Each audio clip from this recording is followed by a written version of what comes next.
And welcome back to This Week. Time now to get the views of our media and political experts, the former chair of the State Democratic Party and candidate for the U.S. Senate, Bob Tuke, and heard daily on 1510 WLAC syndicated talk show host Steve Gill. Gentlemen, welcome to see you both.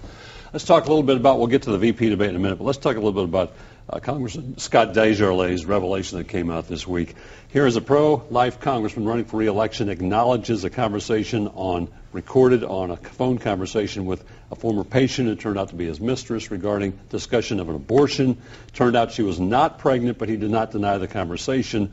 This causes all kinds of issues for his campaign and possibly even revocation of his medical license. How does this happen? Well, I think he's in a lot of trouble. I think, first of all, in the whole medical license piece, and Bob obviously is still practicing law and may have some thoughts on kind of the legal implications of that. You also have this tape recording that's come forth that was in sealed court records. It was illegally taped because it was his ex-wife taping his phone call, and there's just a lot of other stuff beside his problems. None of that cures his political problem. With just a few weeks until the election, with early voting starting next week. I think part of the issue here is whether the Democrats can do enough quickly enough in a very Republican district now to make any gains. He may survive this election, but he will be in big trouble in a primary 2 years from now. From the Democratic purpose, does this put into play a race that really probably wasn't in play until yesterday? It's interesting. It was getting in play. The Democratic Congressional Campaign Committee looks at races, and this race was in what we call the second tier. It's bumped up to the first tier now. And the issue is what Steve just said, and plus it's the hypocrisy. He comes across as entirely pro-life, Scott DesJarlais does, and here he is, demonstrating utter hypocrisy. Do as I say, not as I do. So there's a potential issue here to really, really drive on, and I think it's very likely that the Democrats will do that. Eric Stewart is a good candidate. He's a solid guy. He's hardworking. He's liked in the state generally. And I think Congressman DesJarlais is in real serious trouble. The problem, though, for the Democrats to take advantage of it is that Eric Stewart will go to Washington to put pro-abortion Nancy Pelosi back in the gavel, to put pro-gay marriage Nancy Pelosi back. And I don't think those issues really reflect that congressional district. So his ability to cater to that issue are hurt by the hypocrisy of him beating up somebody on the very positions he holds. The bigger issue seems to be whether he had an affair or a relationship with a patient, which if it's true, he can lose his medical license. He's saying, not denying the conversation, saying though it was old news. Now, we both were here 2 years ago. There was a lot of stuff that came out of that campaign. I don't remember any of this ever coming out. And had it, the AMA would have been involved 2 years ago. And indeed, I understand. I don't know this for sure, but I have been told fairly authoritatively that sealed record is likely to be unsealed. And when it gets unsealed, there's all kinds of things that could come out of it. Yeah, and again, I think part of the issue here is that legal issue of an illegally taped conversation in a sealed record. Former Congressman Lincoln Davis has pretty much indicated he's the guy that put it out there. So you also have some legal issues affecting him.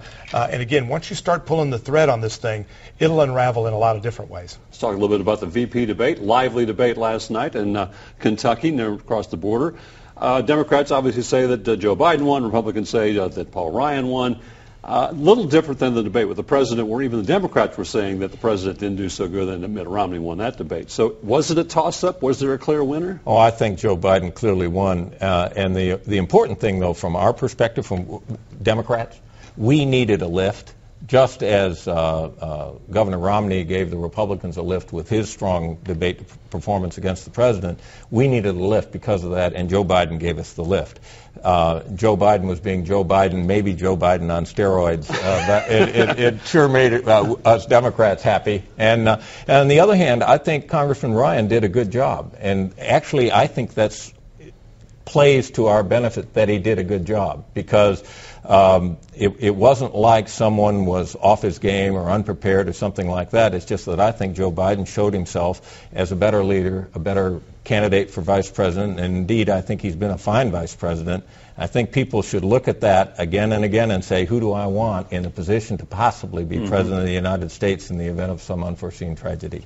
I hope people will watch that time and time again, particularly when Joe Biden's laughing and seeing humor in our ambassador being killed in Benghazi, in our troops being put at risk in Afghanistan and Iraq and possibly beyond, in the possibility of Iran getting nuclear weapons. The fact that Joe Biden thinks that's funny, I think should be seen over and over again, because he is a joke. He has no business being a heartbeat away from the presidency, and interrupting his opponent in that debate 82 times in a 90-second debate didn't play well with women when you look at the polling, didn't play well with independents. So let's have another couple of those debates, because I think Ryan can handle his own very well with that kind of situation. It seemed both candidates did a good job of making the points they wanted to make. The fact checker said both had some errors, and there wasn't a big discrepancy who had more errors. So in that regard, the presentation by Joe Biden, not expected, he's a pretty good debater. The presentation by Congressman Ryan, this was kind of his first on that big national stage.